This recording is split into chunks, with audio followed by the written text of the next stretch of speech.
தமிழக வெற்றிக் கழகத்தின் மாநாடு அடுத்த மாதம் 3வது வார இறுதியில் நடைபெற இருப்பதாக தகவல் வெளியாகியுள்ளது. நடிகர் விஜய் கடந்த பிப்ரவரி மாதம் தமிழக வெற்றிக் கழகம் எனும் பெயரில் அரசியல் கட்சியை ஆரம்பித்தார். முதல் மாநாடு விக்கிரவாண்டியில் வரும் 23ஆம் தேதி நடத்த முடிவு செய்து அதற்கான அனுமதி கோரப்பட்டது. இதற்கு 33 நிபந்தனைகளுடன் காவல்துறையும் அனுமதி அளித்தது.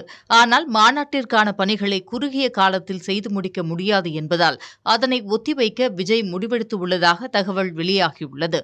இந்நிலையில் மழைக்காலத்திற்கு முன்பே மாநாட்டை நடத்தி முடிக்க வேண்டும் என்பதில் விஜய் உறுதியாக இருப்பதால் அக்டோபர் 3வது வாரத்தில் மாநாட்டை நடத்த தமிழக வெற்றிக் கழகம் திட்டமிட்டுள்ளதாக கூறப்படுகிறது.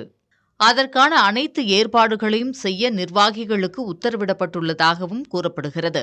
மாநாடு தேதி குறித்த அதிகாரப்பூர்வ அறிவிப்பை தமிழக வெற்றிக் கழக தலைவர் விஜய் 2 நாட்களுக்குள் வெளியிடுவார் என தகவல்கள் தெரிவிக்கின்றன.